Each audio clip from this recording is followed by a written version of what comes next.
What do you desire? What makes you itch? What sort of a situation would you like? Let's suppose, I do this often in vocational guidance of students. They come to me and say, well, we're getting out of college and we haven't the faintest idea what we want to do. So I always ask the question, what would you like to do if money were no object? How would you really enjoy spending your life? Well, it's so amazing. As a result of our kind of educational system, crowds of students say, well, we'd like to be painters, we'd like to be poets, we'd like to be writers, but as everybody knows, you can't earn any money that way. Or another person says, well, I'd like to live an out-of-doors life and ride horses. I say, do you want to teach in a riding school? Let's go through with it. What do you want to do? When we finally got down to something which the individual says he really wants to do, I will say to him, you do that. And forget the money.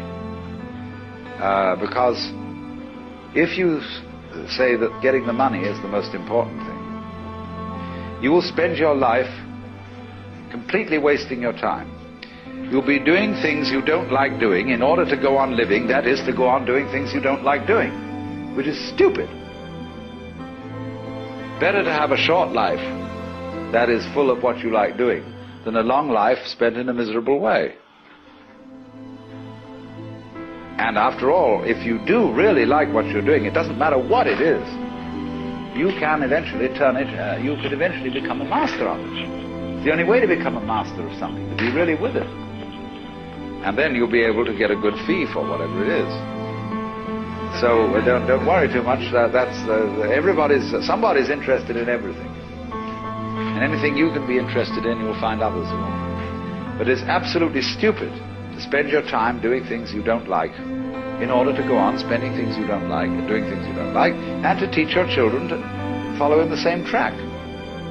See, what we're doing is we're bringing up children and educating them to live the same sort of lives we're living, in order that they may justify themselves and find satisfaction in life by bringing up their children, to bring up their children to do the same thing, so it's all wretch and no vomit. It never gets there.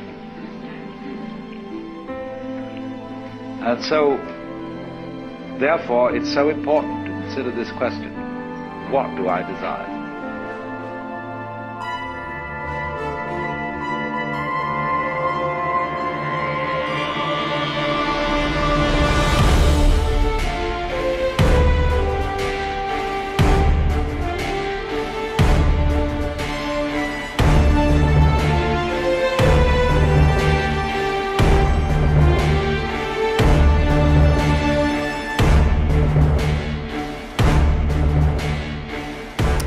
And welcome everybody to the Cosmic Sandbox with Matt, Geoff, and Jason. Man, I love that intro. Me too. That's a good one. I love that intro. I'm pumped now. I'm pumped. I feel like I can just run through a wall. I'm that excited.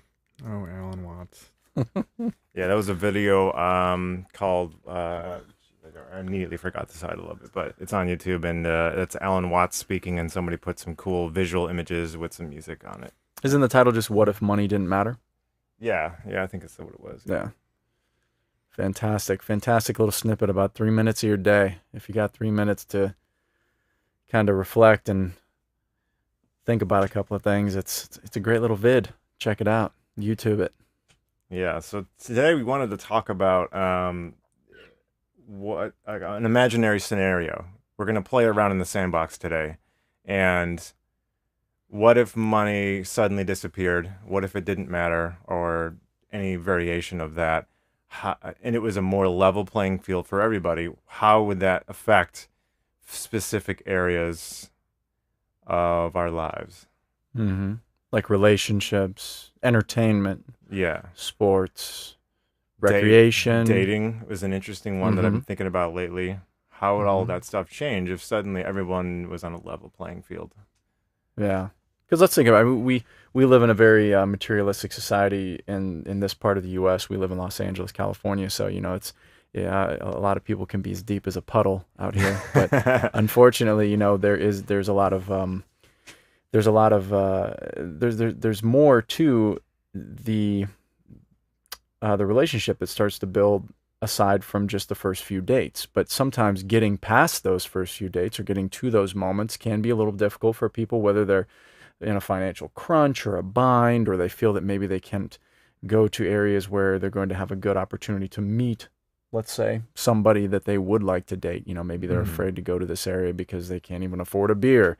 Because I mean, everybody's looking for $12 beer night, So as soon as you get to $12 beer night, you're excited, you're pumped. But yeah, it would definitely change the landscape if there was no longer money that was essentially dictating this kind of, we'll call it peacocking. This peacocking type of. That's where I'm interested in exploring first, is like attraction, because there's so much of attraction, at least for women, a lot of times is based off of your ability to provide. The security. The security, the monetary security that you get of being able to secure food and resources. The car that you drive, how that makes you look to a girl, like things like that. What your house is, how you dress, if everybody could suddenly have all of those things, whatever they wanted, if everybody could suddenly drive an Audi and a BMW and a Mustang, what would differentiate anybody from anybody else then, if suddenly everybody could be the same? And the internal would change as well. Like the external things, like when you talk about like a car, like the things that attract, let's say a female, male, whatever, to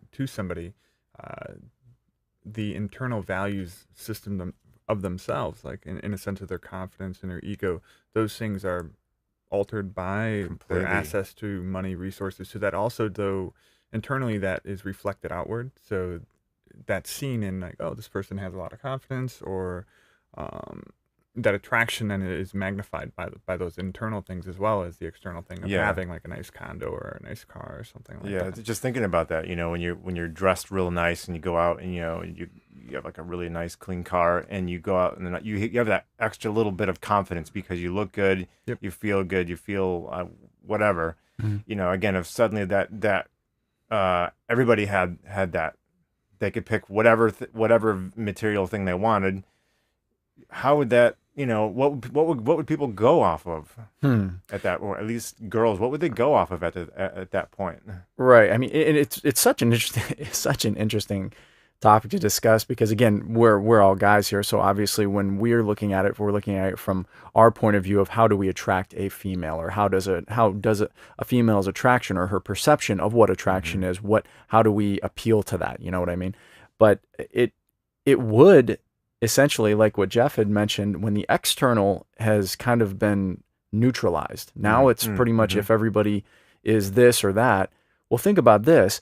I bet because human beings are very tribal in nature, and I think that's something that will stay consistent throughout. I don't think that will change. I think that what would start to happen is you would essentially go to places where people would still have very similar types of social meetings and greetings and gatherings and get-togethers. So you might go to a bar where everybody dresses like a hipster.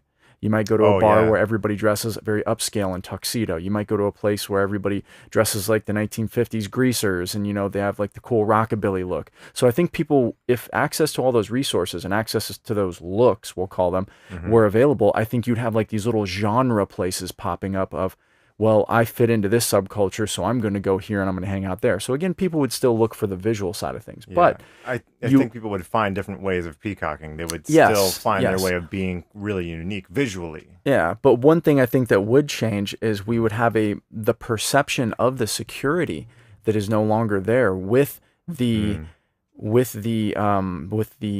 amount of, let's say, finances at this person's available, fingertips. That would no longer even be an issue. It wouldn't be, this so-and-so looks really nice. I bet you they're a baller. Or so-and-so looks really nice. I bet you they have a really good job. It might change to a point of, hey, you know what? So-and-so is at the same place I'm at. I'd like to talk to them. That's where it would change a lot. A lot of that would change from the perception of what can they offer me or what can they give me to, I would just like to meet this person. That would change a lot. At least I think it would. I think that would kind of change. Yeah, I think you would look for more so with people you mesh with, like your idea of like just finding like subcultures or things that reflect who you are. Yeah.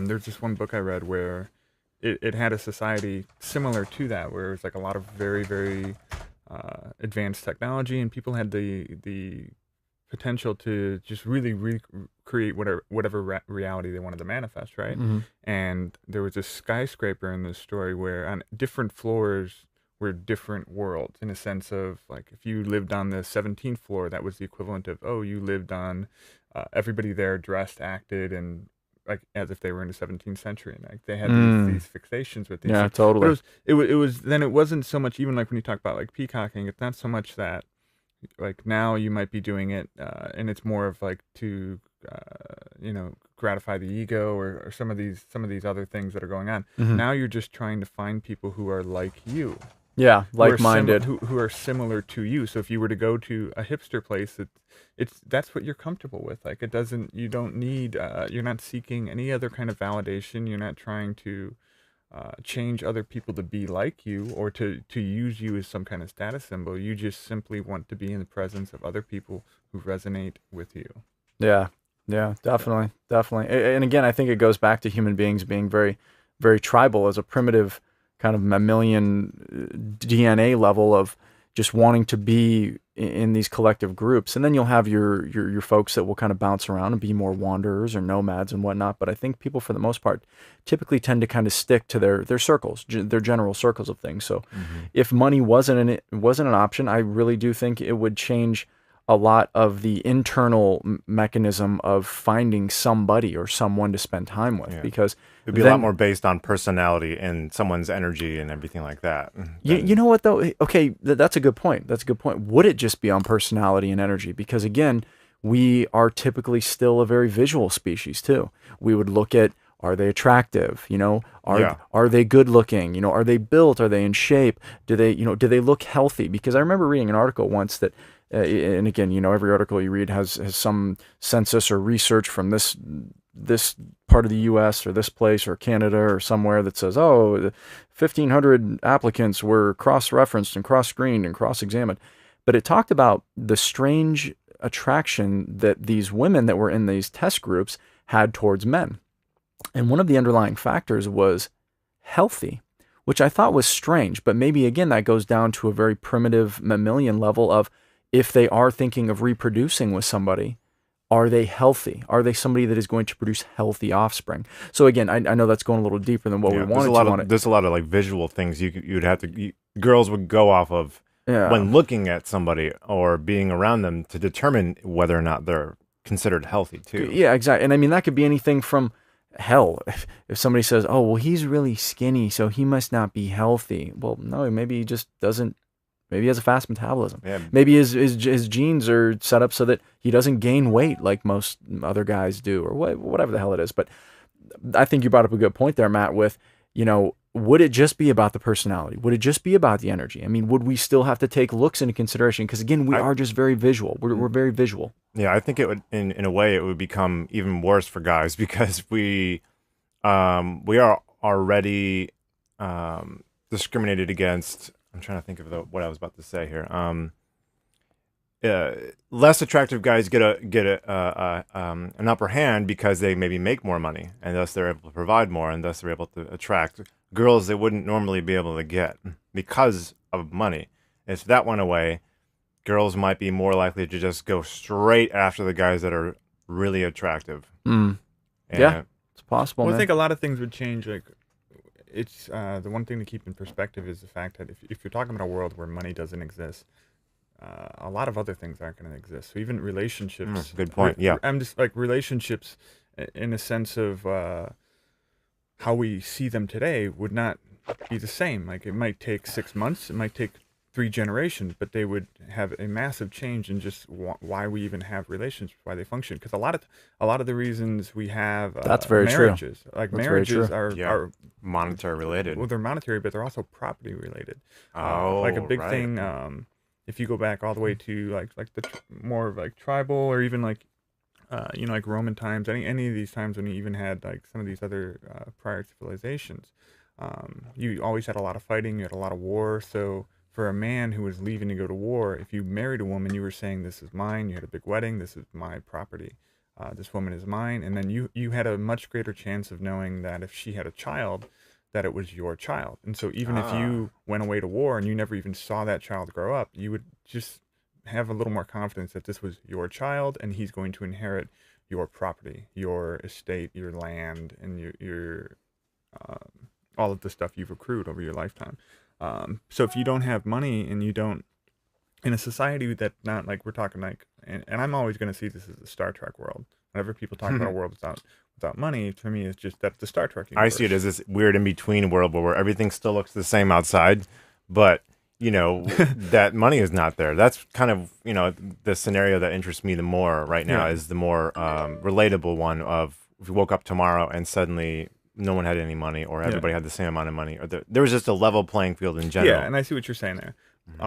But I do think like relationships at large, like marriages even today are still, and I don't want to say they're all monetarily related, but a lot of things in a sense of that security, whether you want to consciously recognize it or if it just you may be even just aware of it being a subconscious thing that's affecting women in large or just relationships at large in terms of pushing you to that point. But if you don't have those pressures, if you don't have most, like you think about like when they talk about even why most people get divorced, like whatever the statistics are, a lot of times it boils down to it was money. We got divorced because of pressures, and if you boil it down like pressures with what exactly? Like just pressures from money. The fact that like a lack of. Do you guys know what the 3 largest disputes are in marriages? Mm-mm. They're the 3 most common: sex, money, kids. Oh, those are the 3 most common disputes in marriages that eventually end up either rifting people or sending them into like this chasm mode of like, look, we're never going to be able to cross this. Go ahead, Geoff. I didn't mean to break you off there.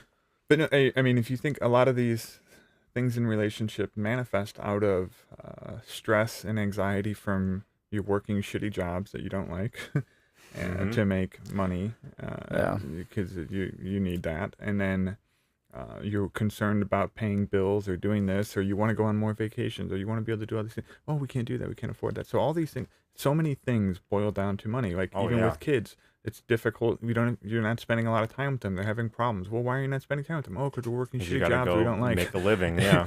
and we got to pay all this money, and they need this for this, and so just so many things boil down to money and energy, resources, whatever, however you want to. Whatever label you want to, I like to use energy, but so if you change these things, like you no longer have to do that. It dramatically changes relationships, and I could see that for the most part. I could imagine, I could see that people wouldn't get married that much. Like you wouldn't. I still think people would get married. Just because of what it symbolizes and things like that. You'd probably have traditionalists, people who looked in the past and said, oh, back when we had this crazy thing called money for favors or money or some type of monetary denomination for I did this and I got this. Well, they also had this weird thing called this ritualistic thing called marriage that they did. So you look at people that will follow those rituals. But I think what Geoff's saying is very true. Maybe people would just be companions. Yeah. People would stay with each other for a while, maybe 10, 15 years. And then they're like, you know what? This was fun. And now I'm going to go either do my own thing or do this or do that because now, dude, I heard from a few people, and I'm not the foremost, the best person on relationships and or marriage or whatnot, because I've never been married, but I mean, I've had a lot of friends who have been and have had successful and unsuccessful marriages. And a majority of them always say that the 3 major aspects that they have problems with are sex, money, and kids. And eventually, the most successful marriages that I've ever heard of from people are folks that have said, if you run marriage like you run a business, you will be, for the most part, okay. You'll be all right. You have to marry a business partner, somebody who's good with you in business. And I thought to myself, well, that's not very romantic. You know, I thought you're supposed to marry the love of your life, and you're supposed to, marry this person that you have all these deep emotional connections to and these intimate feelings and et cetera, and blah, blah, blah. And the common thread through all of that is people change. People change. You're not always going to feel the same way. Things are not always going to be, the physical is not always going to be there. The mental is not always going to be there. So being able to work with somebody in like a team scenario, knowing that let's say you get sick and your wife has to work and she has to take over. Can that happen? Can she do that? Can you do that if your wife gets sick and you need to take over? It's being able to kind of watch each other's back in a way and being able to take care of things in the current system we have set up with marriage. And I mean, it's just, it's if money wasn't an option, then maybe all of those would just go right out the window. Maybe, because would you argue about money in the top three?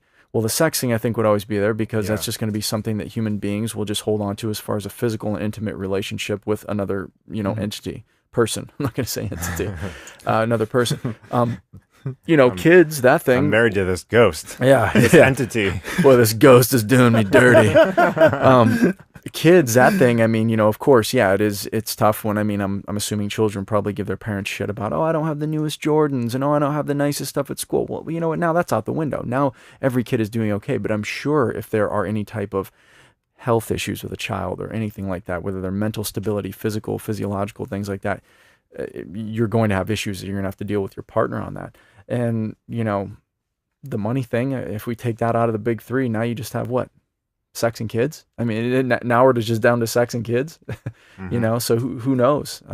Those are very interpersonal things too. Very much just between you and that person. Yeah. And how you agree on philosophies, for example, or ways of upbringing and things like that. Whereas I feel like money is this external thing. It is. Money is an influencing factor. It's an influencing factor. I like to create contrast by going to extremes. So if you think of Jeff tangent, bring it. But if you think of, okay, let's go, 2,000-3,000 years back, and you've got this situation where barbarians have destroyed an entire village and taken women captive and stuff. It's like it becomes this sense of necessity. Like maybe a woman marrying a man to stay protected, and so she's not, raped and killed by other men or something. So there's these, it's like almost driven out of necessity, and that is still to a degree true today. That because of money and because of other like factors that are externally influencing us, that you see both women and men in relationships. Getting just in a sense of pursuing other people for the sake of necessity, like to obtain resources or to obtain some position of status or power or capability where they want to be, right? Yeah, status. I think that's one thing that'll still always exist because you're talking about tribal hierarchies. Again, if money went away and everybody was on a more level playing field, people would still base things off of status. If everybody at a company was making the same and it was you're just really left with status. What do you do? Oh, you're the president. Oh, you're the president's son. Oh, you're this, or you're just a lowly worker. It doesn't matter what they're making, but it's still the status thing. I'm like, oh, you work for this powerful person, or you are this powerful person. Yeah. What would be interesting about that is like, you typically, whenever you throw that type of, title, we'll say, you're the big dog. The dude's at a fucking VIP table and he's got champagne bottles and sprinklers and sparklers coming out every time he orders one. Well, if everybody can do that now, who gets that front table? How does that work? Is it a friend of a friend of a friend? Is it a buddy of a buddy of a buddy? Is it, knowing the right people? So again, are we still keeping statuses even in a society that doesn't have money? Like who gets that front table? Well, okay, you can have it on Tuesday, Matt. Well, why would I want to have it on Tuesday? All the hot chicks are on Friday. But why are they? But we're still thinking that all of that would still be the same because these things would dramatically change. Because even now, if you think of a nightclub, like a nightclub in that table you're talking about is a external representation of my ego, of my wealth, of my status. But if if money doesn't exist, then dude, screw your money. Like you can't claim that anymore. You can't say, well, look what I've got and you don't have. We're just talking about the atmosphere, though. Remember what we were talking about the subculture stuff? Like people would go to the hipster bar, people would go to the baller bar. This would be like the baller bar. They would go there to hang out, and because they want to be around that like very flashy, very over the top, extravagant lifestyle. So in going to that, they know that they can have just as much as the next person. Would they still want to go there? Would they still want to enjoy all the excess that is going on? I mean, that's a good question. Who knows? Would you still want to bombard yourself with, oh, dude, I got to wait in line to get in the club. Well, here's another thing. Man. This is something for you really quick. This is something for you really quick, Geoff. I'm more talking about this weird transition period. That's kind of where this fantasy is lying. Not after we figured that stuff out. It's that first time that everybody's like walking in the club and going, "Oh my God, wait, everybody has the same thing." So there's nothing to differentiate. I'm talking about that first time people have to realize that money thing is gone. Yeah, because that's the interesting part for me. That's a good clarification, because so many, like, my mind immediately goes to kind of building out the peripheral of, well, how could a society like this even exist? And I have, some really good personal thoughts on how that all functions. So it's even thinking, like, it's not even just that you have no money, because it's when you get to a technological capability where money ceases to exist. And so I'm encompassing that certain technologies exist in this world that we're talking about. But if you're saying more of the equivalent of it's just everyone's like loaded with cash, well, now it becomes the sense of either money's not important. I'd rather almost approach it like that, where everybody's rich in a society where everyone is rich. Then it's more appropriate, I think, for me, because otherwise, like, if you're talking about a place where money doesn't exist, it also means that many other things I see what you're are saying. in play that allow that society, because it's resources. If what you're talking about at the table is scarcity. Now we're talking about abundance versus scarcity. So money right now is used as it's an artificially created resource that is controlled and regulated, and it is scarce for, like, you got to go get more of it and accrue as much as you can. But now when you talk about a table, like a VIP position at a table or something like that at the nightclub, you're creating this supply-demand scenario of, well, there's only one of these tables, and so now what is traded? What is negotiated for the table? Yeah. Oh, well, so money comes into play there. So money still. It's almost like, whether, even though you're not talking about money, you're talking about energy. You're talking about something being exchanged. Yeah. So that you get the table on Tuesday and you have the status. And what did you do to get that status? Like, now, so that's where I just got a little, like, my brain just like was kind of going sidetracked. I guess the fantasy in my head is kind of figured out, but it really is that weird spot between the end of this generation and the beginning of the first generation of people who are born into a world where money is, or it's a level playing field in terms of money or scarcity. It'll take a few generations for it to kick in. I think what would eventually end up happening is this generation now would go apeshit. Yeah, that's what I'm interested in. How would people have to suddenly deal with this different world? That's what's interesting. I feel this generation now would go apeshit. Everybody would have a Lamborghini. Everybody would have a 16-bedroom house. Not everybody. Geoff would not. But I'm just saying, everybody, the amount of excess would be at an all-time high. But that generation would essentially phase out, because the next generation would go, well, we don't really need all that, do we? And then the next generation would slowly phase that out. And then you would, I think, work more towards what you talk about, Geoff, as a utopian type of Star Trek society, where after a while they would understand, well, we don't really need this. If we really, really need it, we can get it. But right now, we just don't really need it, because unfortunately we have been conditioned for so long of not having these things, of not having, it's like, how much can I amass? How much can I pull over here? How much can I hoard over here and have and have and have? Whereas if you're born into just never wanting and you're always on the end of receiving, then you're like, well, I don't need to have. I've always had it. So I think it would take maybe 2, 3, 4 generations for it to really kind of kick in, for everybody to understand it.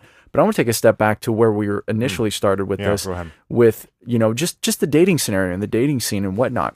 Because, it would be. I mean, if you think about just even the early parts of the conversation of just breaking the ice, per se, it wouldn't be an issue of what do you do anymore. I mean, in a society with no money, do you still have jobs? No, you probably have an occupation.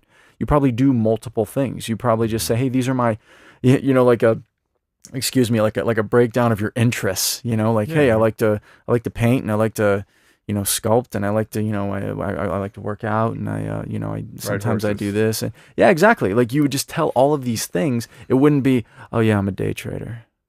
Oh yeah. I'm a CPA. Oh yeah, I do financial analytics for this Fortune 500 company. What's up? Still come down to, I would think for girls. I wish we had one here to get some female perspective. Yeah, but, we don't know any chicks.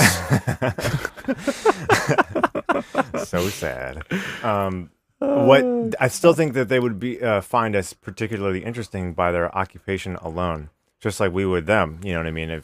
If you found a girl who was into something really fascinating, really interesting, you know, her entire job was supervising, you know, Yosemite National Park and just making sure all the animals in the park were kept healthy. That, I mean, that for some guy that might be awesome. Like, that sounds like a really cool job. I really respect you for doing that. You sound like a really interesting person.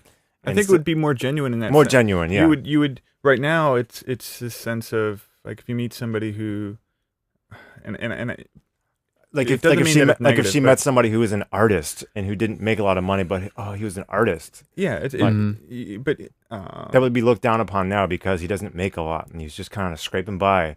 But he's cool because he's an artist. I love his art, but I can't really get into a relationship because he doesn't really make a lot and he can't provide. Well, that would be a limiting factor that would go away. And that plays into the competition factor of, in just we're because of media and the current reality framework of how the system works. It is that sense I feel that we're designed to compete with one another. You watch a show like Cribs or any and it's just a sense of this want, like you need to be like this, like, oh, look up to celebrities, look up to these people. And I mean, it's just disgusting in my opinion how much focus is placed on celebrities and other people's lives. Like, that's why I have a big problem with reality television. It's a sense of competing, and whatever you think you've got, that's not good enough because there's always a bigger fish. Yeah. But and it's still, and it's heavily skewed anyway. It's just like these reality shows, like, one, they're fake. They're all fake, but in the sense of they're showing you, it's like scripted, a sense of reality that isn't true. So these people have problems that are equally like similar to your own in a sense of what they're dealing with internally. It's just you're seeing their external environment of, oh, they've got this car and these nice things and their lives look busy and entertaining and all of these things. So you're left in this mode of competition, and then it's also in your own environment. If you have friends, like if you have 10 friends and they're all doing these things and they have these things, you want those things. You want to be a part of the clan, of the group. You want to fit in with them. You want that kind of car and you want that kind of job. You want to be able to drop money like they do at a club or something like that. So there's all of these factors that externally influence you. And if you don't know what you want internally, that's a big part of money. It's something I'm working on, but it's one of those things. That's why I don't really care about money. But you have to, I feel, work with it internally first, and then you can deal with it externally. I just want to go off what you said right there, Geoff. That is a very, very, very, very good thing you said. With money, sometimes, unfortunately, what happens is people start to stop forgetting what works for them internally because access to everything is now no longer a problem. So when you have access to everything, it's no longer an issue of, well, I wonder if I kind of sort of like this, because now you're just trying everything. Imagine going to a buffet 7 nights a week and you always have access to everything, but you really don't know what you really like. And sure, you're going to find your favorites. You're going to find the things that you go to. And that's not to say somebody who has to scrape and get by and make it with mac and cheese and one chicken breast is more, let's say, rich. And I'm using the term loosely, rich, because they know exactly what they can eat or what they can't afford. But I've seen people, and I've seen these individuals who have so much money, just ridiculous money, that they don't know what makes them happy.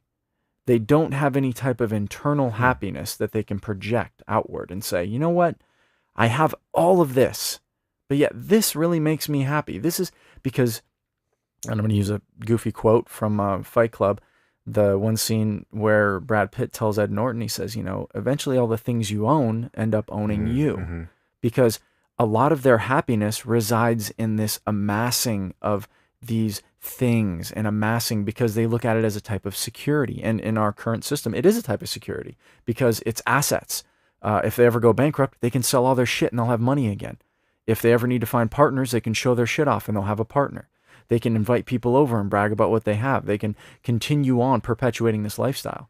So when you are truly happy inside, I think that's something that would change too. Maybe people would even reflect on things differently in a society without money, would. maybe the happiness factor would eventually increase for individuals, and people would focus more on. It would just open more doors in general to try things. Yeah, do this. Well, you know, I can't tell you how many times. You know, you've talked to people when you've grown up. I've had these personal experiences myself where I've told people what I wanted to do, and they just kind of scoff and laugh and go, well, wouldn't you rather be like an air traffic controller? Why? Because they make money. Yep. You know, so they don't even hear what you said. What you said, it doesn't matter. You know, just do that as a hobby, you know, out in the shed or in your den in your house. It's like being an artist, being a painter. For Exactly. You know, there's no money in it. So why would you do it? So I think that would even change the psychological input and the impulses of responses to people when they would say things. If somebody came up to me and said, "Yeah, man, I've always loved donuts. I want to open my own donut shop." Awesome, dude. Make the best donuts you can. Yeah. You know, if you make some crazy donuts, I don't know.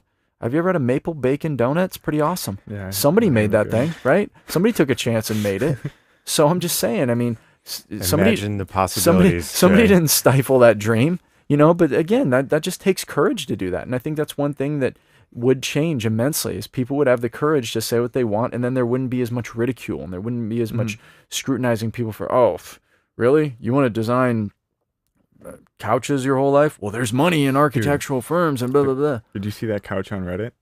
The couch? There's this awesome couch. Yes. Oh my yes. God. I saw that one. Brilliant. It has like the 3 seats, but then it has like a wooden. I don't know if you saw it, Jason, but it's like the middle seat has a wooden.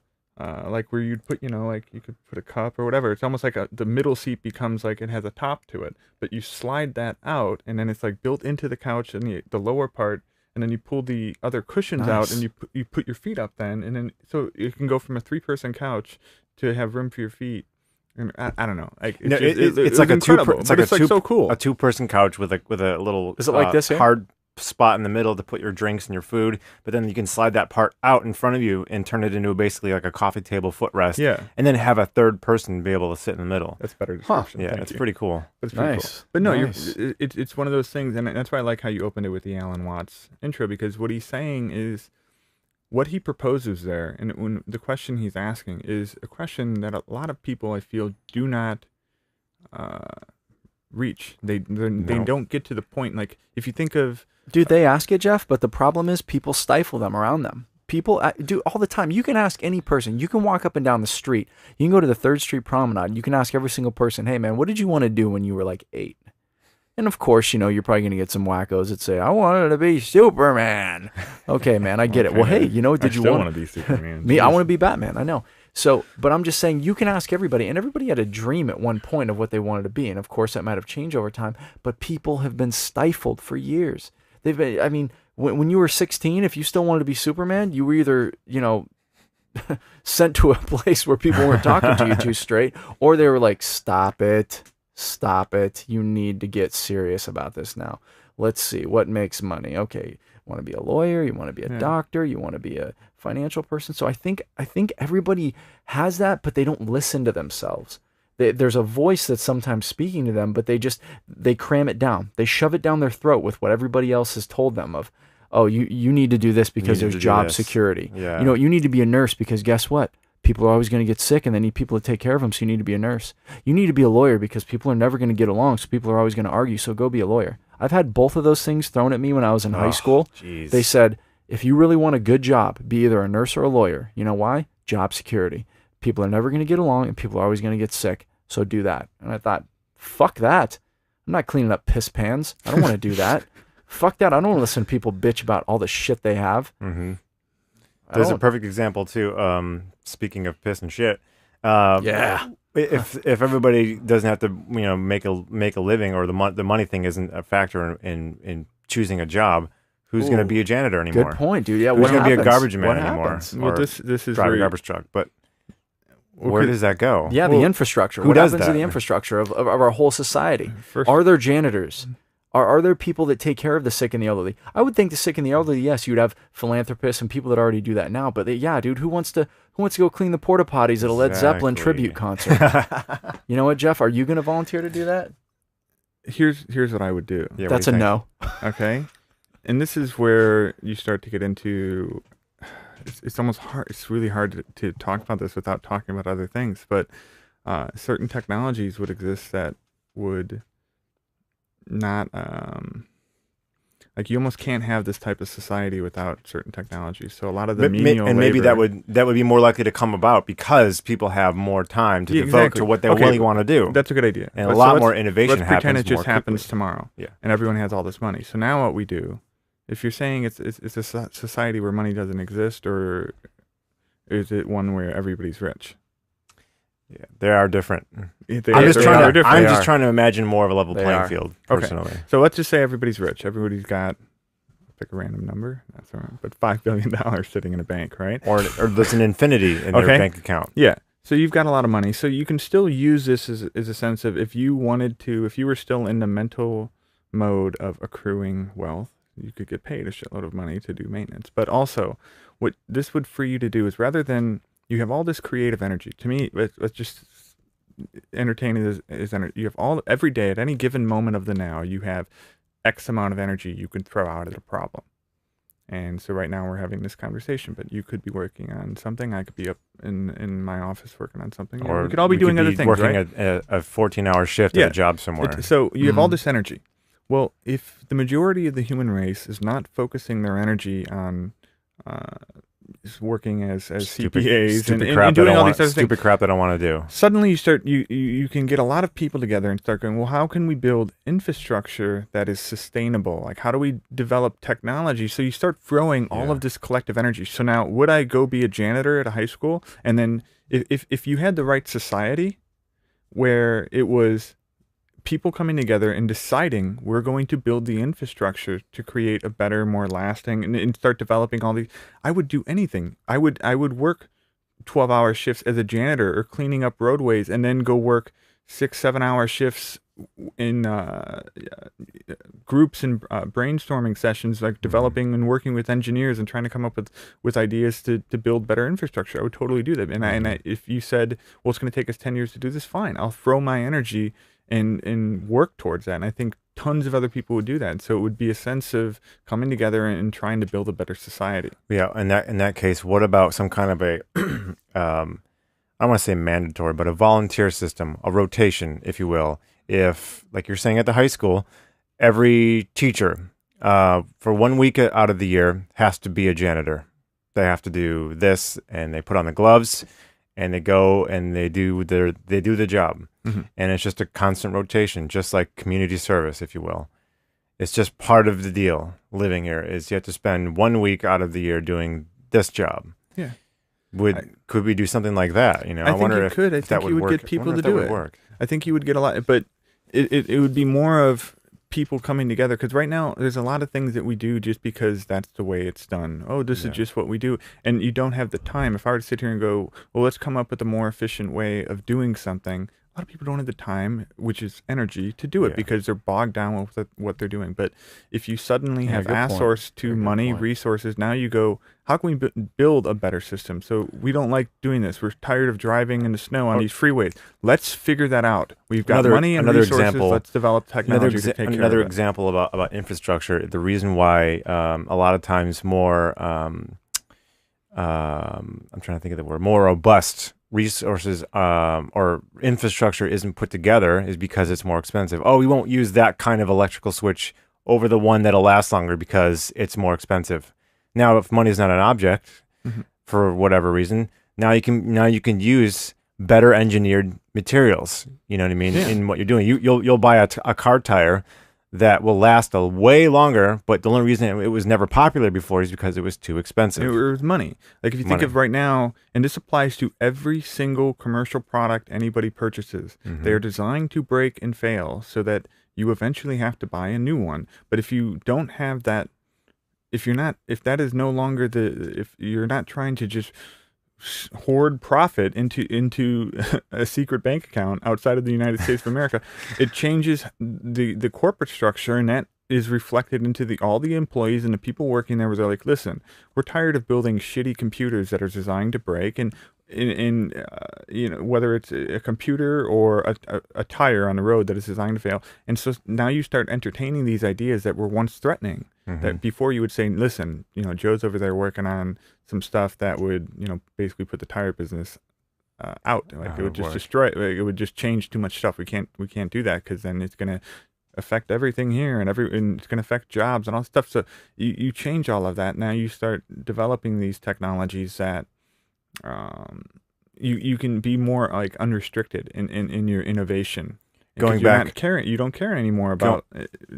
Go ahead. Going back to the janitor thing, what if I think they've already come out with something sort of like this, where you can coat surfaces with a specific material where nothing sticks to it anymore. So suddenly, maybe it was way too expensive to do that on a large scale before. And you go and you coat urinals, and you go and you coat floors of bathrooms, just to go back to the janitor thing, with this material now, because money isn't an object. So now it needs less cleaning, because just stuff doesn't stick and doesn't become a problem anymore. It's stuff like that would probably happen. And what's wrong with just cleaning? Like, okay, do we have a cleaning crew comes clean the house? No. Every now and then I look out, and Nick's cleaning up the pool area back here. One of you guys. It's just people like. It's being responsible. It's being responsible. Effort. Yeah, being responsible. That's why I think a good keyword is the responsibility factor, and this is talked about in some of the other shows I listen to. Like, ooh, you hear that? Boom, boom. But would everybody do that though? Would there be just that's part of an it. Entire class of people who would just hang out by the pool all day and just be like going to Vegas, balling? There would be tons of freeloaders, but the freeloaders right now, are. I don't want to say freeloaders, but that attitude you're talking about is pushed up onto a pedestal of, oh, well, that's what you want to be doing, right? You don't want to be working like the rest of everyone else, slaving away. Well, for some people, they don't see it that way. I don't see it that way. I'm not slaving away. I'm having a good time doing and I like what I do. But I still think you're going to have people who take advantage of the situation, who go on a 2-year, 3-year vacation. But eventually, those people are going to see that the status isn't there anymore. Yeah. Before they had the status. They're going to get bored with the same excess every day. They're not going to get the attention, the ego, because the things that are immediately going to change is no one is going to be photographing Kanye West and Kim Kardashianing, because the people who are doing those jobs don't care. I'm just saying no one cares. God. So they could try all they want. They could be like, listen, we'll try to pay you so much money, man. Just keep taking pictures of us and putting them up online so we get the attention, and people aren't going to care. You're not, if you can't entice them with money anymore and go, listen, I'll give you, $500. We're going to be coming out of Bed Bath & Beyond. Take a picture of us. If you can't do that anymore, paparazzi will go away. Paparazzi vanishes. So the attention on celebrities is going to vanish. That would vanish very, very quickly. Nobody's going to want to, unless they become somebody who's a speaker, who is a leader, who starts something different. Worth following. That's still going to happen. Now you maybe get attention where so and so is doing something good for the environment. Kim Kardashian tweets about cool stuff. Okay, but cool stuff. I do think a lot of it. Back to the topic. If you get rid of this focal point of awareness, right? All of this attention you put on celebrities. So this whole pool partying, and don't get me wrong, dude. I would love to take a 6-month vacation and just relax. Oh yeah, I think most people would do that. Initially, they would do that. Everybody like fuck work. Exactly. We're gonna go take the next 3 years off, and then it'll be this period of time where people will literally. It'll be excess every day, and leisure. It'll just be leisure every day, and then. But eventually, people will get bored of that, and they would want to do something. You're going to want to do something, and you're not going to have the attention from doing nothing. And I don't mean that celebrities aren't working hard. If everybody's doing nothing, suddenly you're the norm now. Yeah.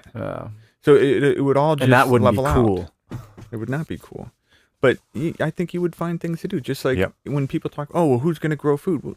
Well, a lot of people who tend to the land, and there's a lot of if you read about and you listen to some of these interviews with these farmers, especially and I've listened to ones with organic farmers who are talking about why they dude, they love what they're doing. They're not doing it's therapeutic it to them. Yeah, there's not to do that. They love working with the land and doing these things. So and that's, I'm totally bypassing replicated technology, and so it's you wouldn't even need to do that. But in a sense of just people are going to naturally gravitate and attract towards the things they like to do. And so many jobs that are currently there that you could say a lot of them are there because of It's just like money. Think of money as oil. A lot of the infrastructure just to support the oil. The oil system. Yeah. Money is, you think of all, like a lot of industries and businesses and jobs are related to the fact that we have to pass tree bark around and use that as like a form of energy exchange. But if that goes away, then all of a sudden you're going to have all these people with a lot of just energy every day that they're going to try to put out somewhere, and it's going to have to come out in a different way, like in terms of what are they doing with it, like how are they going to innovate and change. You guys seen Wall Street, right?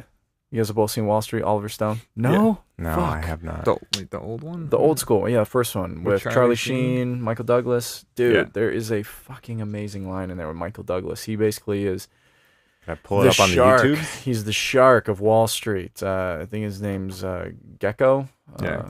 Gordon Gecko. And he has this fantastic line in the film where he's telling Charlie Sheen, and he's reaming somebody out on his team, and he's telling him, my job, I produce nothing.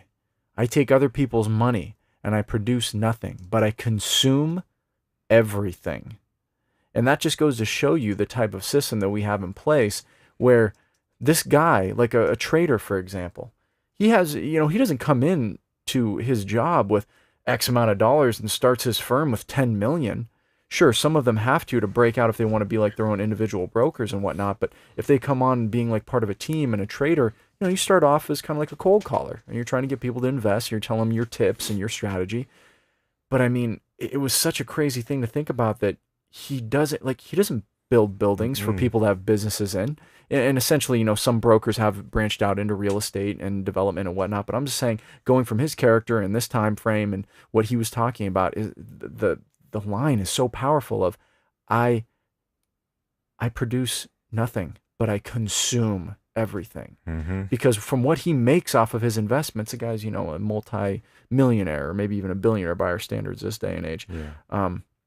But to get back on topic again with the relationship thing with money, I do feel that even in this day and age, you can have relationships with people that are from what I will call a different financial spectrum. I personally had one of those experiences myself where I was not nearly even remotely close to somebody's financial, we'll say, availability that I was. And it works. It does. But unfortunately, what happens over time is there are stresses that are created by that. Because of the differences? Because of the differences. I don't want to say of the classes, but because of the resources available. Yes, because of the resources available. Because eventually, what's going to start to happen is one person or the other person is going to start to question, well, am I compromising myself for what the situation is? Am I happy with where I'm at? Could I be further if X and Y and Z were put together in a row? People, I think, and again, this is with the system that we have now. I'm speaking from the monetary system we have now, not from if money wasn't an option.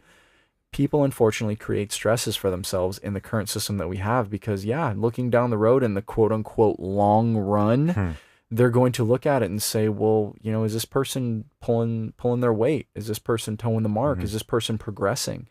And unfortunately, sometimes it just doesn't work out. And for as many people that want to sit there and say that, oh, money doesn't matter to me, you're fucking lying to yourself. Because in the system that is in place right now, it does matter to you.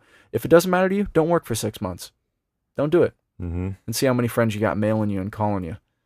Yeah, a lot of bill collectors will come after you. Then you'll have a lot of friends. Money does matter to you. In this system, money does matter to you. And it does matter in our relationships in this day and age. And I think it is possible to bypass that for a certain amount of time, but in that amount of time, while you are bypassing it, you need to make. We'll take this just as a rough generalization. You've got the artist and you've got the entrepreneur. The entrepreneur is doing extremely well. They can be male or female in both roles. We'll flip-flop that back and forth.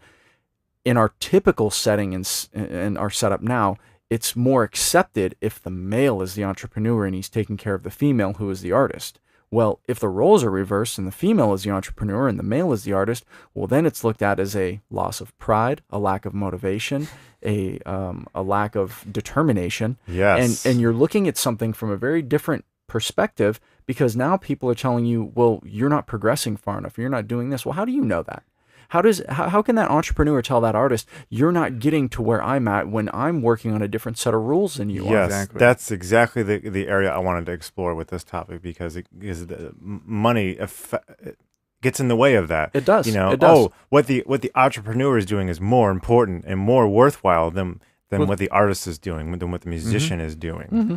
Depends what box you're in. Everything is like truth is relative to whatever the framework you're operating under. So if somebody is saying, well, you're not progressing that far, but their box, their rules are that money is everything, or not even just everything, but they're putting it in the context of that accruement of wealth, of things, so they could at the end of their life go, look at all these things I've amassed. Look at all these things. Look at my treasures, and you could say, look at all my experiences I've had. You know, and it's they're two very different things, and how you measure them are and there isn't a right and a wrong, because if you came into that life with the sense of, I want to see how much I can accrue, how much material wealth I can accrue, then maybe you've succeeded tremendously. Yep. But if it's not that it's a right or wrong thing, it's just those were the conditions you wanted to play. It's like if you booted up Grand Theft Auto and you wanted to see how many accidents can I cause as I play for the next hour, and somebody could be like, oh, that was such a waste of time. You're like, well, dude, that's what I was trying to do.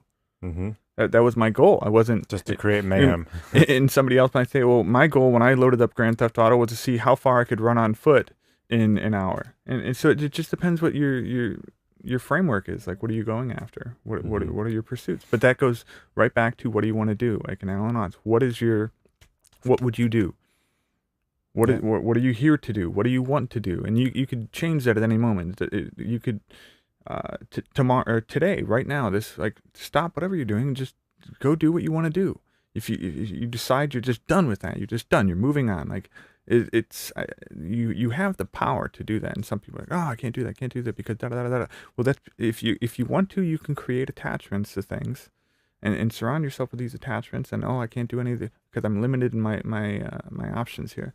And you can, granted, I mean, that's a subjective, And you can do that choice, you can do that little by little. I don't know if you saw the post I sent you guys, but Arnold Schwarzenegger posted on Reddit yesterday in the fitness. Saw that. And one thing somebody asked him was, how do I get to follow my dream? And while I'm doing this job that I suck, how do I do it?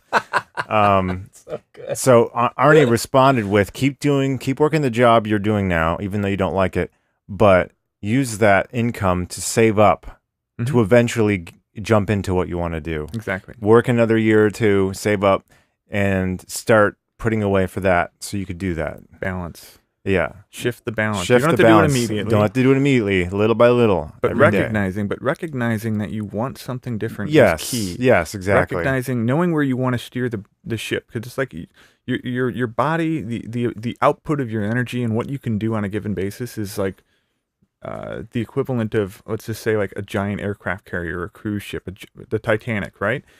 It takes a while. So if you were to decide right now, if I were to decide I want to be an architect, it doesn't happen like that. It doesn't just. I'm steering a very big ship. Yeah. It takes a while for that ship to turn and start going in that direction. So if I decide I want to be an architect, and I spend a few days reading about it, then all of a sudden I go, oh, this is getting me nowhere. Well, the ship turned like a 2 degrees in that time that I've been doing this. That's why you're not seeing the results yet. But if you keep going, you eventually start to really notice that you are in a different place now. And but it's like you have to first pick a direction and then focus on it and go with that. But a lot of people, I think, don't. You're limited in your ability to do that, especially with money. A lot of times people just don't know how to do this stuff. They don't have the guidance there to do it, and they don't have maybe a role model to go off of. True. Or they don't listen to podcasts like Rogan's, for example, where he was saying this the other day too, where a lot of times people they really don't have what I was just saying, the framework, the support, the viewpoint on how to do things, and a lot of people get that from his podcast is a different viewpoint, a positive one, on how to change themselves for the better. Yeah. And stifling, dude. It goes back to stifling. People get stifled when somebody tells you an idea. We talked about this, Geoff, with a friend of ours who has a very, very, very bad habit of being a projectionist. He just has a very, very bad habit, and he's working on it. but he is a type of person that is very talented at what he can do. But if you approach him with an idea, he is very skeptical and negative about things, and he just projects his opinion out very negatively. So of course, as a person talking to him, you're gonna go, well, fuck this. I don't want to talk to you about this, dude. You're gonna shoot it down and shit on it, you know. And then I'm either gonna get into an argument with you, or I'm gonna tell you your ideas suck too, and now it's a shit slinging contest. So when that's all it is. That's all it is. So when people want to talk about things, they want to feel some kind of camaraderie in their moment. They want to have some compassion, some empathy, and they essentially want to have support. So when you go to somebody with an idea, you know, sure, you can be very strong-willed and very confident in what you want. And those people, that's a personality trait that I personally have. If you tell me I can't do it, fuck you. I don't care what you think. But if you're on board with me, thank you very much. Thank you for the support. But some people, if you stifle them, dude, they're shut down. They are shut down. They are just, you're right. I can't do that. I can't do that. And that's very, very unfortunate to stifle people that way. Yeah, I think a lot of people are like that. It's tough. They have bits of that, you know, where if one person tells them they can't, or even several people tell them they can't do something, you know, they will just like, well, maybe that's not such a good idea. Maybe I shouldn't do X, Y, Z. Well, you know, the thing with that is, and again, I think this comes back to a personality trait, because I'm a very competitive person, for example. I'll just use myself in this. If you keep telling me over and over, you can't, but I know that I'm good at it, and I don't understand why you're telling me I can't do it, then now I just want to show you. Want to prove me now wrong. I just want to show you why I can do it. So therefore, I think that's a personality trait. Some people will go after the first or the second time, hey, you know what? Yeah, damn, I'm not as good as I thought I was at this, and I feel that I'm not making any progress. You know, this isn't happening. So people will get very, very disgruntled, and they'll get very, you know, they'll lose their self-esteem over it, and they'll just say, you know what? I need to conform now. I just need to do something different with this or that or the other. So it's difficult. You need to have a strong support system, and you just have to have that fire within yourself to tell whatever it might be, the person that's telling you cannot, and the 15 people that you cannot, that you can. And I'm just using that from personal experience of just the industry we work in. Yeah, I've had the same thing. Does I've had the same thing.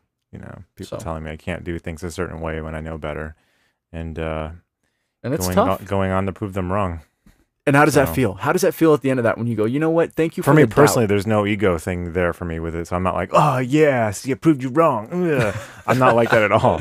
I'm just like, it's in the back of my mind. Yes, I could do it. No problem. I think it also just plays into the internal reflection of how you see yourself. Because if you derive your energy to do something from the external environment, then it sucks, because you need the reinforcement. You need the positive support system. And if you're not getting it, it's frustrating, because that's the only way you're able to do it. But if and I don't think it's right to just say that it's got to be totally internal. But I think that's where a part of it, where it's like, if you can, it doesn't matter what people say, and you don't take offense to it. It doesn't bother you what people say, because if all of your output is generated internally, and you don't need other people to say you're good at something or you suck. Like, you don't need the assessment of the external environment to tell you whether or not what you're doing is good or bad or something like that. Well, then you can just do it, and it doesn't really matter. But I still think there's this element, which is, maybe it's a human thing, but of having, you want to surround yourself not just with yes people, but people who care about you and are going to give you, I think, reinforcement, like a support system. Yeah, it can be critical, but it's just like not like that negative projection of just their own insecurities or ego, whatever, coming out at you. Like, because you got to criticism is can be good, even if it's like people are giving you criticism on something. You're like, okay, it sounds like I'm not. This isn't. They're just giving you their opinion on something, and if you respect them, and if you trust them, then it can be a good thing. They'll still support you after that. They'll help you get along to do what you want to do. But they might still put in their 2 cents saying, maybe that's not a good idea, or that's a really good idea, but it's gonna be really tough. Yeah, I'll support you in the meantime, though. Exactly. Like, you want their opinion. You don't need somebody to shit on your idea or basically to project onto you or something like that. So. I guess that's a valid viewpoint, Geoff. I guess. We're getting off topic again, but I want to throw it at Geoff real fast. How would a world with no money affect you and your fiance? Because you're in a completely different ballpark than Matt and myself are. Mm-hmm. We are young single men, mm-hmm. and you are engaged at this point. So how would that affect your life? Like, how would that affect where you're at right now? I mean, well, it would be such a big thing because it would affect. I mean, it wouldn't affect me as much as I think it would affect her, because then she would be able to do whatever she wanted to do with her life and not be confined to doing a job or something out of necessity. Yep. So I think it would be dramatically different for her. For me, I'd be doing the same thing. I'd be here and there. I'd probably move back and forth faster, and I'd probably try to work with people to develop technologies to get even from coast to coast even faster, so I could move about more freely. But I would still be doing the same thing. Like, it wouldn't change anything. I'm already doing, and it takes me a while to get here, but I'm already doing what I want to be doing. Working on storytelling mm-hmm. and stuff of that nature. I'd probably spend more time on other things, just in a sense of like writing and coming up with better ways to relate ideas to people, mm-hmm. and spend more time on that, more focus on that. But for me personally, a lot of stuff wouldn't change. Like, it wouldn't so your stress level wouldn't change, no, not too. I mean, not too much. It's been a process, but I've like, from where I was a few years ago in terms of stress levels, like, it's just that the focus, like steering that big ship, has been for years now. Eliminate stress, eliminate attachment to material things, like understanding them, like basically coming to terms internally with why I feel a certain way about a certain thing. For instance, why I might have needed that. Well, why do I need? And really internally exploring that and reflecting on that, and unwrapping it and figuring it out, and then putting it back on the shelf. I don't need you anymore. So my stress levels are already quite low. So I mean, like, a lot of things just wouldn't change for me. Like I told you before, if I won the lotto, I would not. I'd probably still drive my Honda Civic. Or trade it in for an electric car or something like that, just to be, I feel kind of similar. I'm already kind of doing what I want to do, or I'm headed in the right direction. So suddenly, not having money be an issue would buy me the most precious thing of all, which is time. Mm-hmm. Time to spend on that. Time to spend meditating, working out, cooking, just being a human being. Not being a debt slave. That's what it would enable me to do. Yeah. But like Geoff, there's already a lot of things I've figured out about myself, and I'm already kind of steered the ship in the direction I want to go in. I'm just going to continue on down that path. Yeah, I think what it would initially do is it would just lower your stress level about everything. Your stress level. Because what are you stressed about? You're stressed about making rent. You're stressed about making bill payments. You're stressed about this. You're stressed about that. Maybe you're not. Maybe you're good. Maybe you're fine. Maybe you're just completely good, and you're navigating the waters, however you want to call it. But again, when you take those stress levels away, what can you focus that energy on now? Maybe it would be a community project, and maybe you notice a neighborhood you live in, you're like, hey, there's this cool old playground that's kind of nasty and ran down. I mean, I'm sure if we put about 20 hours into it a week, we could probably build this thing up. Or maybe there's a basketball court close by that is nasty and busted down. I could see that happening even between the three of us. I mean, we just finished a grueling process of making a movie, and we're all exhausted mentally. So let's go spend a month and rebuild a park. Yeah, get out there and bust our ass and sweat, but we're gonna do that, and it's gonna look great, and the kids are gonna enjoy the shit out of it. I think that's another thing to take into effect. Like, in a world, and I'm not gonna go into the tech. In a world. No, but and I'm not gonna go into the technology aspects. But if you just said everybody's rich, right? We're already. I feel that we're moving into an era where, because of technology, even current technology, you don't need to be on an assembly line, like a person, right? Yep. So you're getting more into this area where people are good at many things, where you have the time and the resources to learn various disciplines.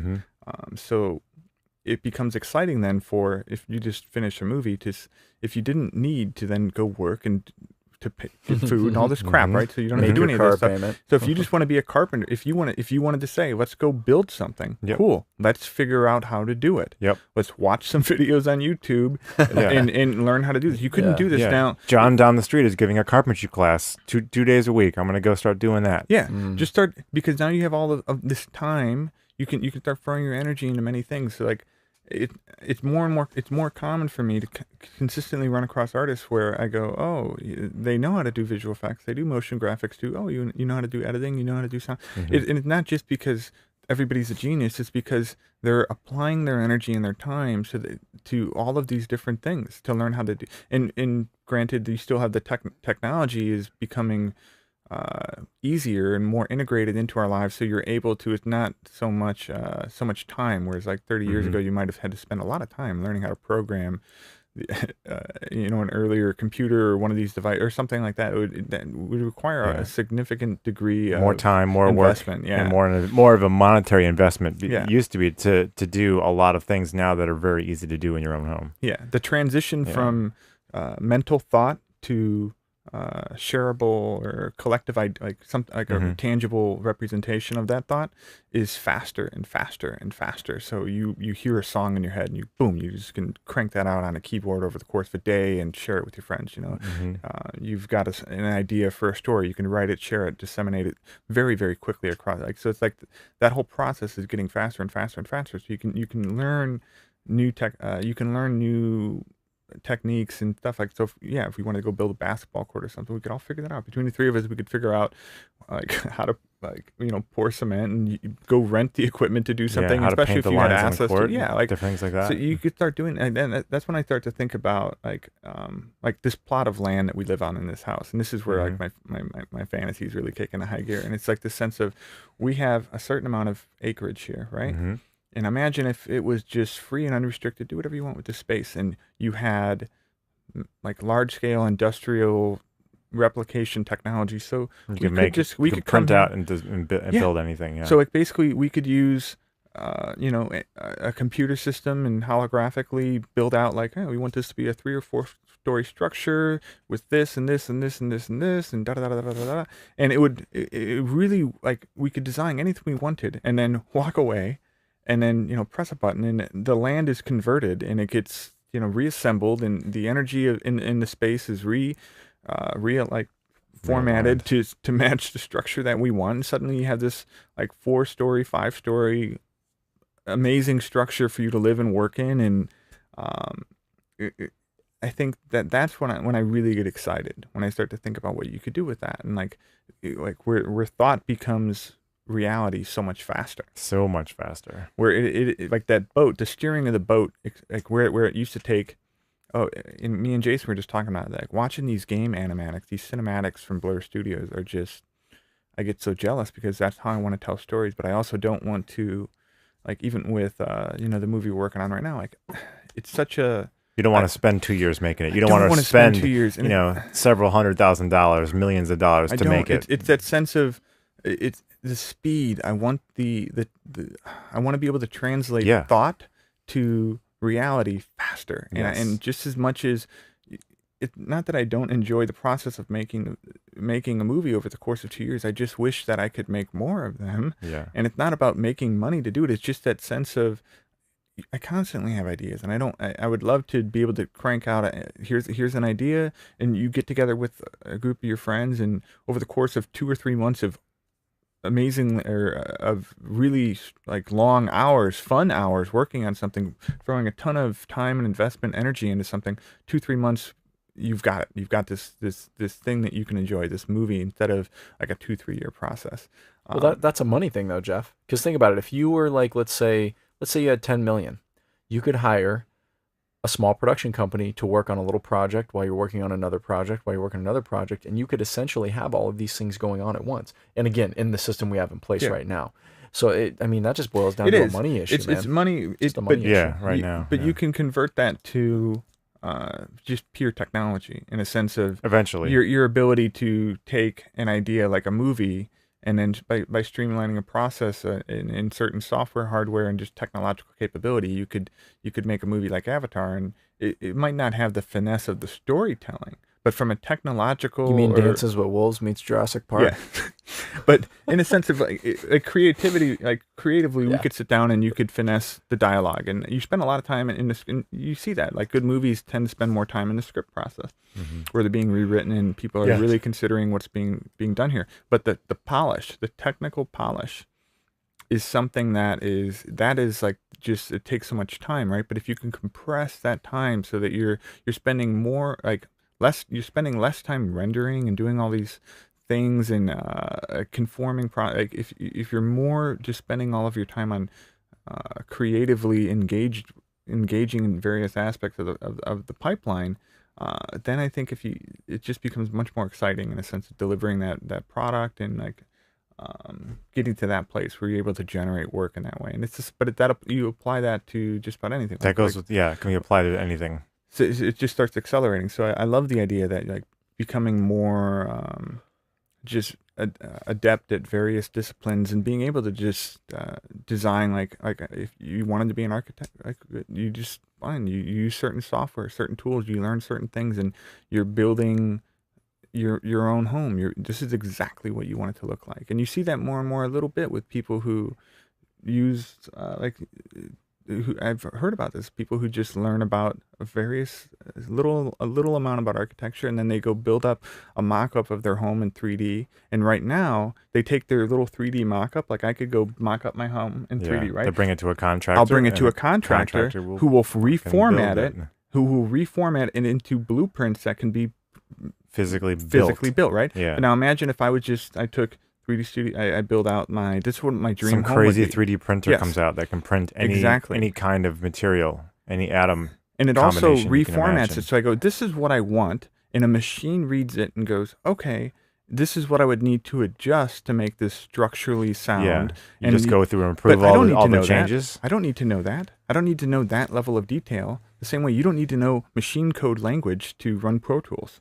Yeah, it might just tell you, oh, you have to move this wall here, you have to adjust the height of this plug there. Yeah. It'll just go through and just click approve, deny, deny. Approve, and it's showing you what, okay, great. I don't even need, I don't need that anymore. So this way I'm becoming, just as much as you're running Pro Tools built on the framework of machine code language and all the scripting, but you're just doing Pro Tools, but you're using all these other things. The same way I could be an architect. And I could building on all this other technologies in order to do what you got to do. Exactly. So then, without needing all of these specialized, like extremely specialized disciplines, I can build my home the way I want it to look, the way you can make music the way you want it without needing to know all the specifics of how computers are built and function. Yep. Exactly. Back to topic again. What you got? Geez, I have back to the topic too. I was going to pose this. How do you think sex would change? How would sex change in a society without money? Would there still be strip clubs? Would it be as casual as it is still, or would it even become more casual? Yes. Or would it become more unavailable due to people being more selective, seeing as they would go to places and they would look for people that are more like-minded? Because again, there's no money. You're not looking at somebody's car. You're not looking at somebody's clothes. You're not looking at the places they take you, because the places they would take you would essentially be based off of your likes and dislikes. And everybody has the same availability and ability to do so.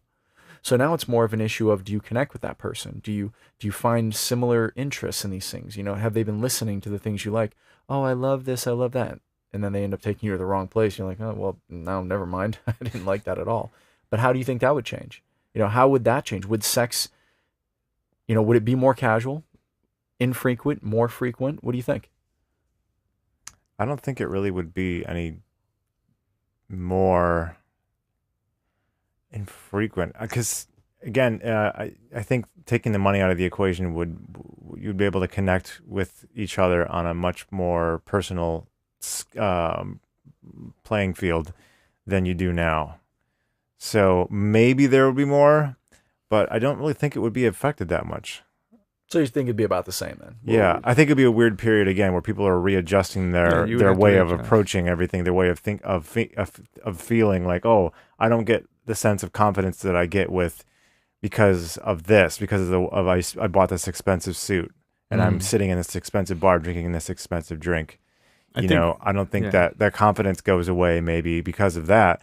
but over time they have to develop a different kind of confidence that the opposite or the same sex would pick up on and would go for. So again, I think there's this period of readjustment where people are just totally, they don't know what, but things of that you're going into more like societal issues where, you know, girls don't want to be slut shamed, so they don't sleep around a lot. Well, I thought that's what we were talking about. That's I mean, I'm sorry. I thought not like new developments in technology. Mm-hmm. Like we're talking about relationships and money.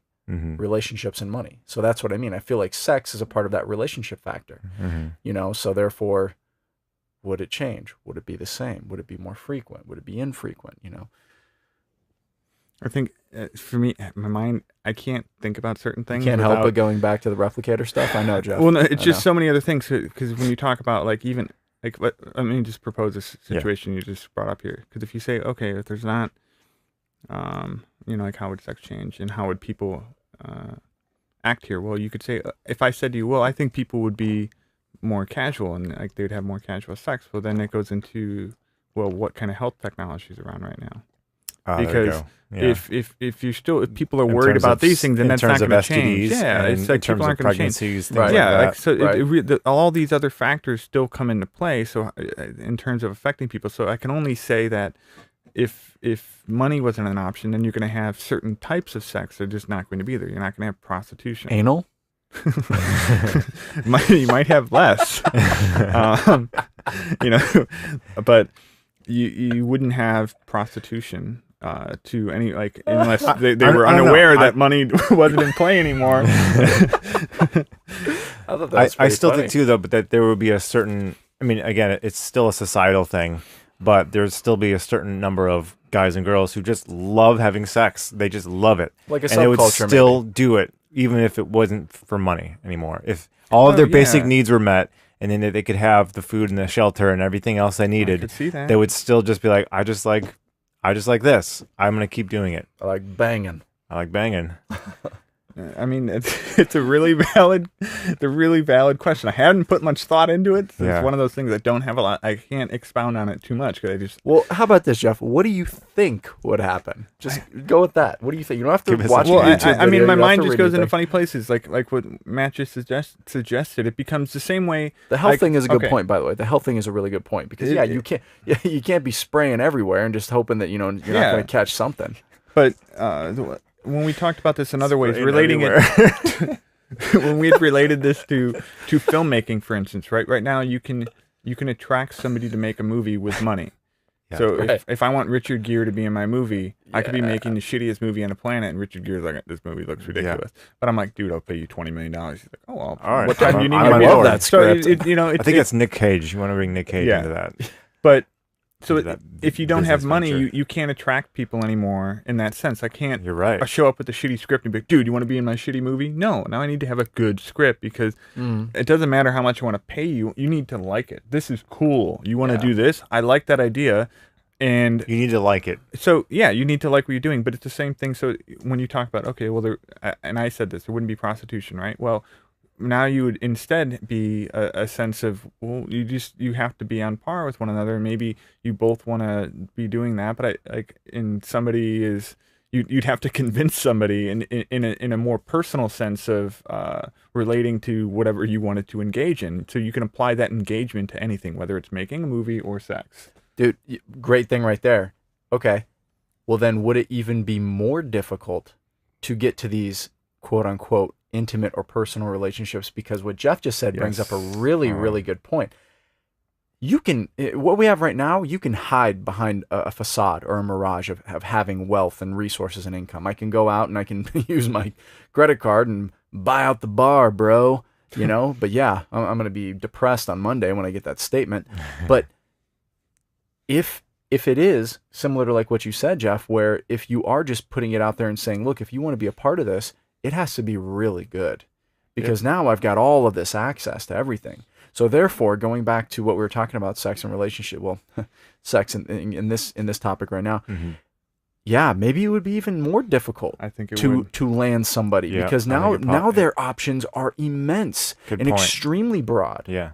So, now what happens? It has to be genuine. Yeah. Yeah, you have to be, it's more relied on personality. It is. It isn't, because if you think about it right now, let's just have a scenario. Guy and a girl, guy's taking out this girl. What's she wearing? She's wearing a muumuu, a yellow muumuu. Perfect. Yeah, with a giant baseball hat. Anyway, man, totally. So they're going out. Killed it. So they're going out, and the guy, let's say the guy's wealthy, and let's just use it as money. So he's using his money. He's spending a shitload of money this evening, and he's driving this amazing car, all this kind of stuff, right? So the girl might be attracted to the situation of this guy has power, money, resources, and there's this like little thing pushing at her to say, lock it down. Lock this guy down. This is a good thing. He's a nice guy. Mm-hmm. Do whatever you got to do to lock this down. If you remove the lock it down mentality, then I feel that people would be less likely to have sex in a relationship. It would take longer. Whereas if you wanted to, if just throwing out a random number, if everyone right now the average is 3 dates and people have sex. If you were in a society without money, it might be 2 months. It might be that people, men and women. I'm just saying, like it could go the either way. I feel like it could be accelerated. What's the incentive? What's the incentive to throw yourself out there? Because it's a very intimate process, right? I look at it as people just wanting to have fun. Not just girls. People will just want to have fun. If you want to go to the you might go to a resort island where that is the thing. The same, like it might just be like a social. You guys have heard of Viking Island, right? You guys ever heard of this place? Never heard of Viking Island. What is this? Keep your thought. Viking Island is a place in the Caribbean that an old buddy of mine wanted to have his bachelor party there. So he sends me this link to this thing called Viking Island. I'm thinking it's like some fucking like role-playing place where you can be Vikings and shit. I'm like, this is awesome. Cool. This is pretty cool. You battle it out, and this is pretty badass. No, dude, this place is called, look it up. Viking Island. It's in the Caribbean, and it's essentially a island you go to where for whatever you pay, there are all-inclusive packages, meaning you can buy multiple girls while you're there. You can have a lot of fun. You can have 1, 2, 3, as many as 4 girls.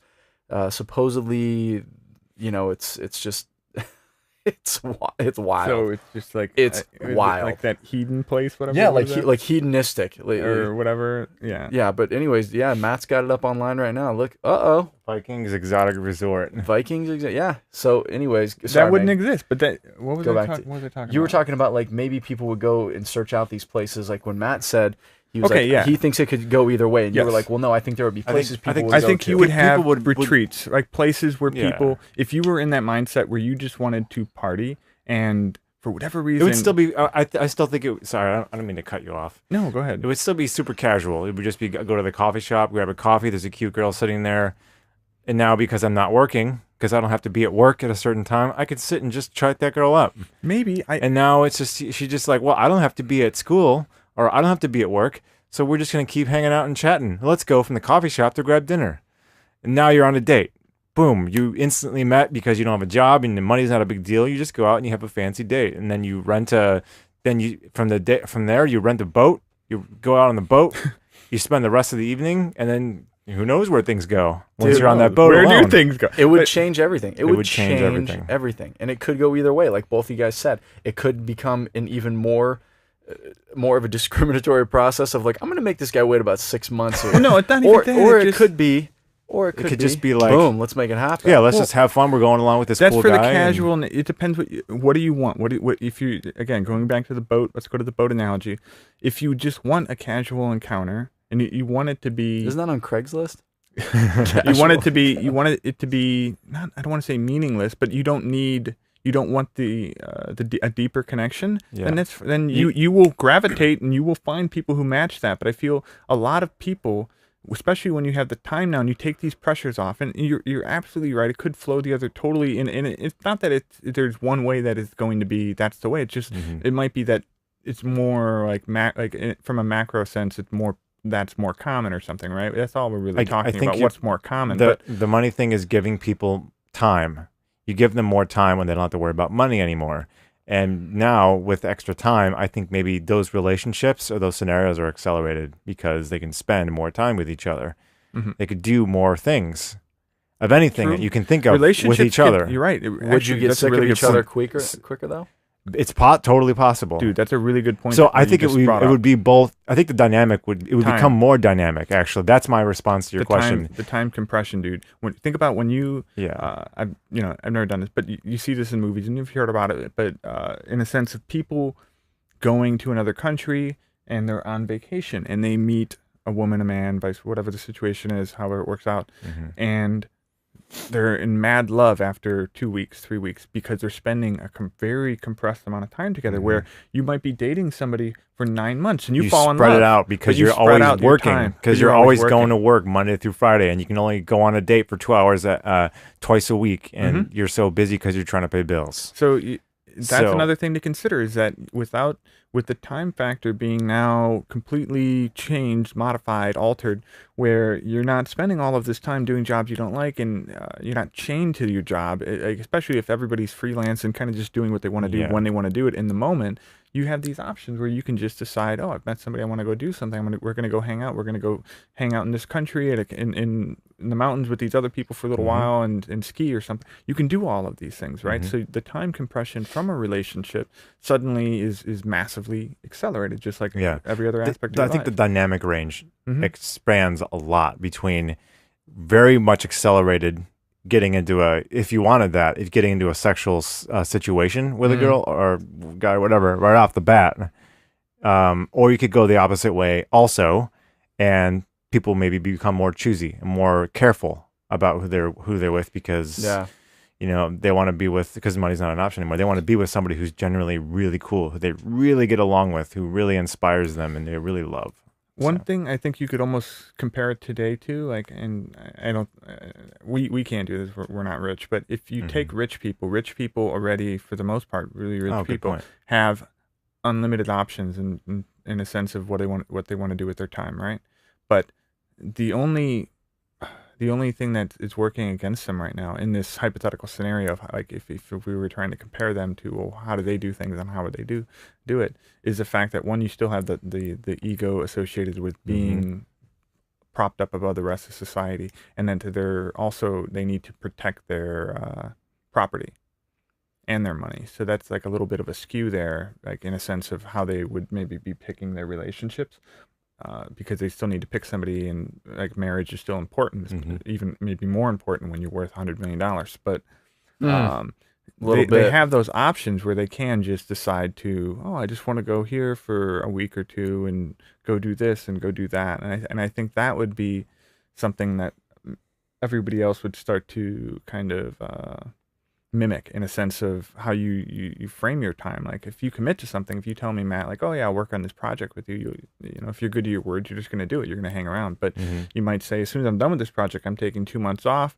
I'm going to go to Aspen and ski, snowboard, and just hang out with people and meet people. And you're right. You're like, in terms of the acceleration of a relationship, I could see you 3 months down the road and you're like, oh, I met this wonderful person. We spent every day together for 2 months and it was wonderful. And then, but now she's going off here and I'm going off here. Maybe we'll link up again at some other time in the future. You don't know. But so, like, relationships, sex, everything, like all that stuff would just dramatically change. Yeah.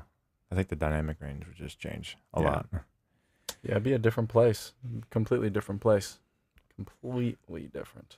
Man, we can go on this subject even more, I'm sure. I think maybe sometime down the road we could even explore this again, because one thing get a female in here. Definitely, or a couple, definitely, and talk about this. And also another one I wanted to talk about is professional sports. How would that change with money? Entertainment wasn't getting entertainment, sports, anything. Yeah, so I think we should talk about this again at some other point and hit on those other subjects. 2 females, it's got to be 2 girls, and they've got to be from a different spectrum. One that is from a more balanced, we'll say, level background, and then one that has a little bit more access. Because I think you'd have a great dichotomy between the two. You'd have 2 people that basically, they'd be able to play off one another and not just be like the male versus female gender-based conversation of, well, you just think that because of this, and you think that. No. You come from a different place, and so do you, but we're just trying to encompass this discussion around different thoughts and ideas of where it is. Yeah, so you're hearing it now, folks. The show is coming together as we speak. That's right. Bringing on guest stars. It's going to be awesome. 2 chicks. at the same time, man. At the same time. Well, that was a fantastic show. I feel like everybody got some interesting information out there. And if you ever want to know what it would be like to ball out of control at a club with no money, just replay that. Replay that and listen to it in your sleep. But I want to end the show here with a quote by the man named Isaac Asimov. And the quote goes as such: "Self-education is, I firmly believe, the only kind of education there is." And that is Mr. Isaac Asimov. Thank you very much. Hope you enjoyed. See you next time. See you next time, everyone.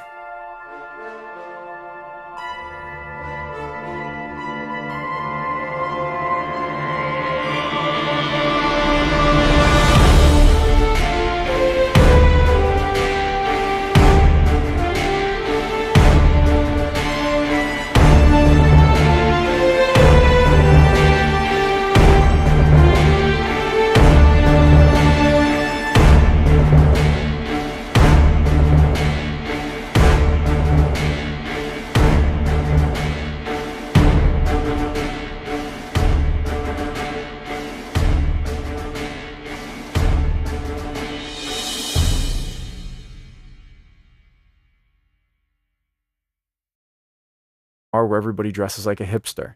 You might go to a bar where everybody dresses very upscale in tuxedo. You might go to a place where everybody dresses like the 1950s greasers and, you know, they have like the cool rockabilly look. So I think people, if access to all those resources and access to those looks, we'll call them, were available, I think you'd have like these little genre places popping up of, well, I fit into this subculture, so I'm going to go here and I'm going to hang out there. So again, people would still look for the visual side of things. Yeah. But I think people would find different ways of peacocking. They would still find their way of being really unique visually. Yeah, but one thing I think that would change is we would have the perception of the security that is no longer there with the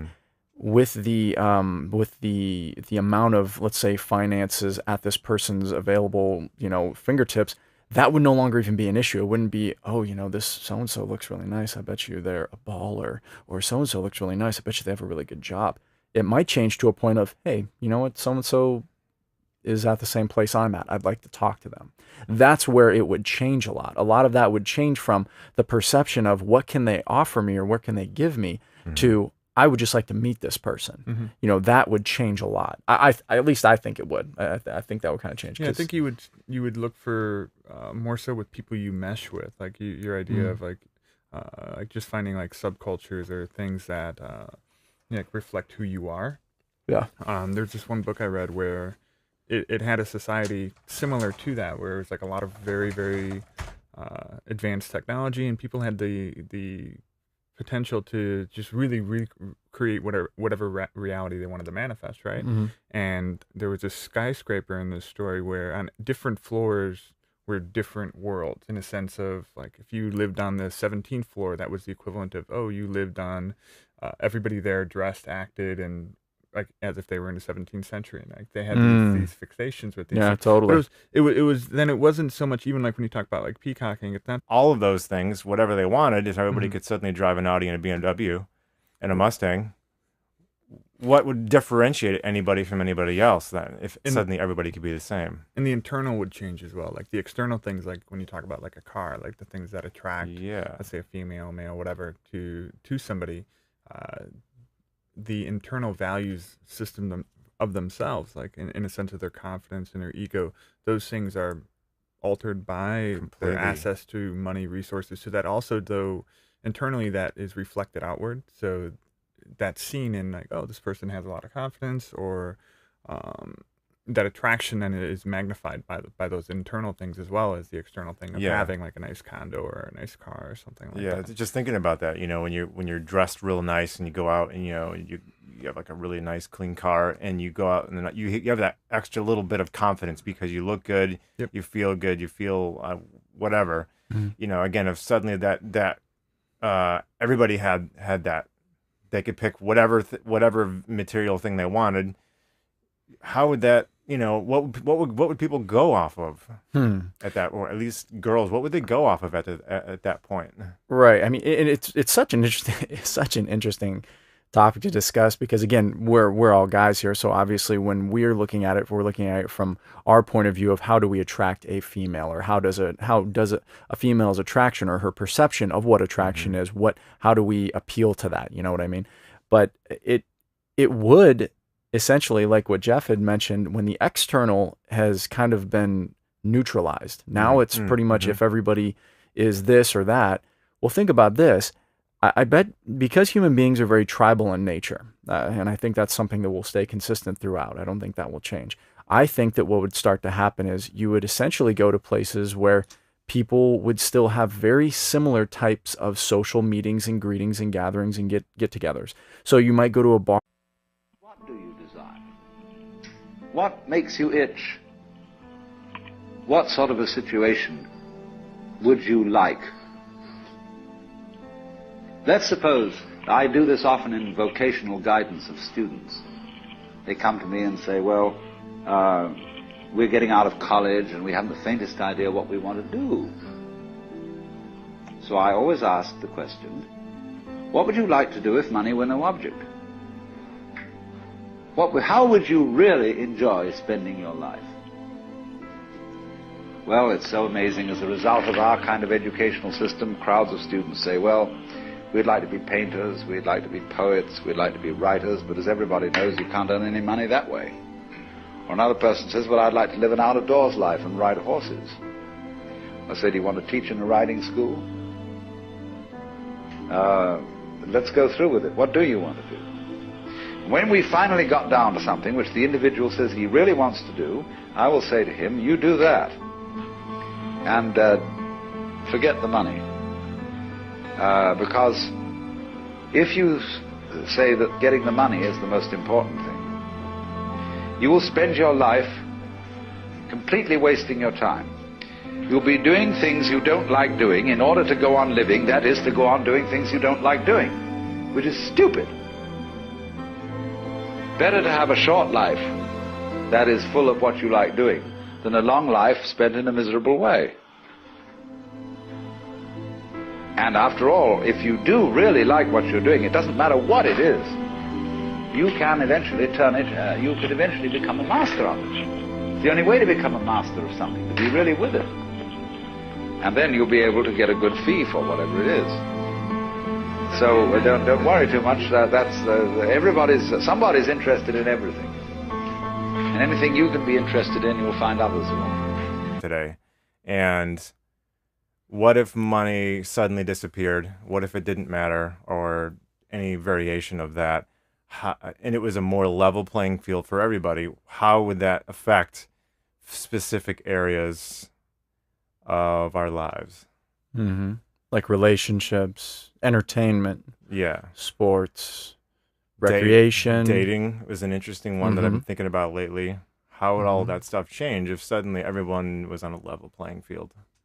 Yeah. Because let's think about it. We live in a very materialistic society in this part of the U.S. We live in Los Angeles, California, so it's a lot of people can be as deep as a puddle out here. But unfortunately, there's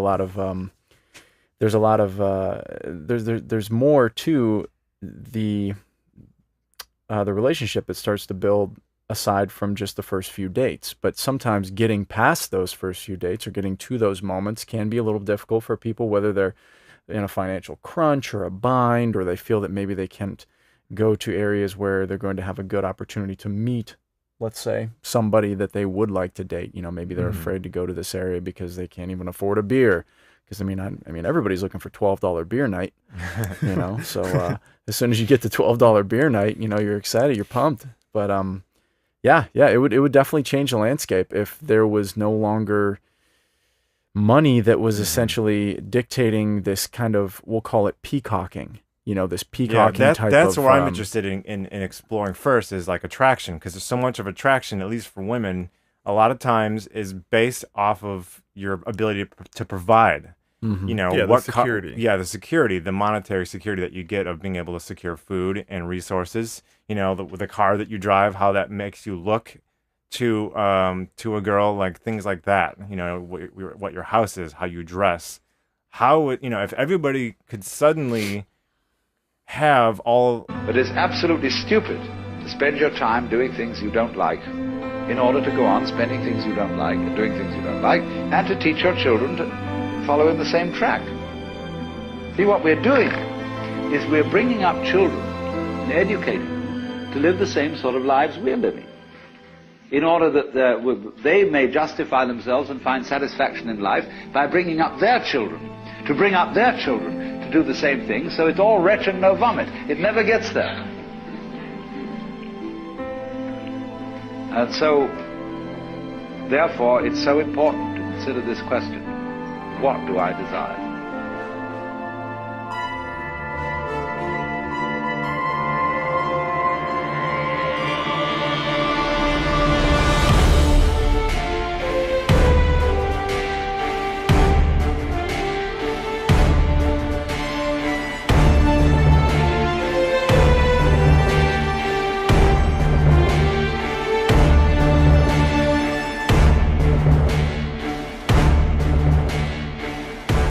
And welcome everybody to the Cosmic Sandbox with Matt, Geoff, and Jason. Man, I love that intro.